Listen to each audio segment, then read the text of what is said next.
안녕하십니까. 신경외과 의사 김영우입니다. 오늘은 70대 어르신께서 강남의 모 병원에서 작년 11월과 12월에 두 차례 옆구리로 들어가는 척추 내시경 수술을 받고 나서 오른쪽 다리가 마비가 돼서 오신 분에 대한 이야기를 드리겠습니다. 척추 검사를 종합해서 진단해 보면 세 군데의 척추관 협착증으로 요추 4, 5번 디스크 간격이 매우 좁아서 옆구리로 들어가는 단일공 척추 내시경이라고 하는데 PLD라고도 합니다.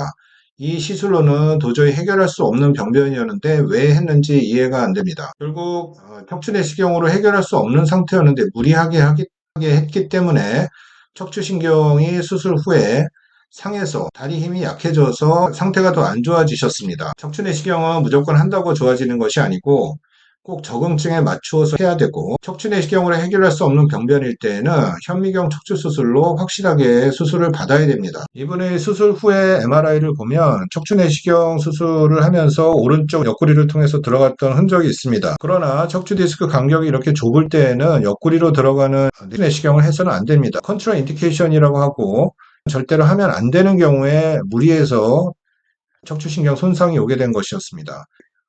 그리고 이분의 병변은 척추신경관 안쪽의 협착증으로 척추신경이 눌려서 아팠었던 것인데 척추신경관 안쪽의 병변은 옆구리로 들어가는 척추내시경으로는 절대 해결을 할 수가 없습니다. 수술 후에 그대로 병변이 남아있는 모습이 보이고 있습니다. 반대로 수술 후에 얻은 결과는 이 뒤쪽에 추간공이 뼈가 돌출이 되면서 기구에 의해서 조작을 하다가 떨어져 나올 수가 있는데 앞쪽으로 이 뼈가 이동을 하면서 척추신경을 꽉 누르고 있는 모습이 보입니다. 이 병변 때문에 수술 후에 다리 힘이 약해져서 잘 못 고르셨던 것입니다.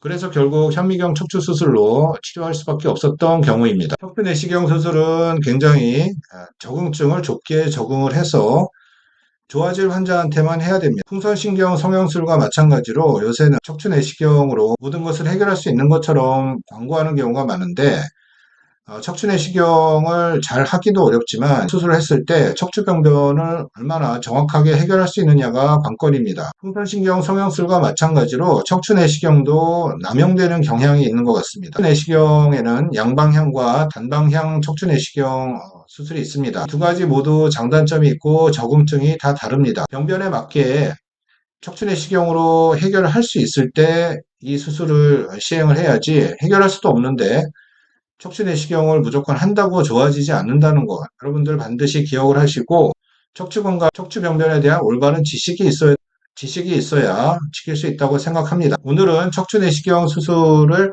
잘못 적용해서 더 안 좋아진 분에 대한 이야기를 드렸습니다. My Jesus was. He washed my sins away.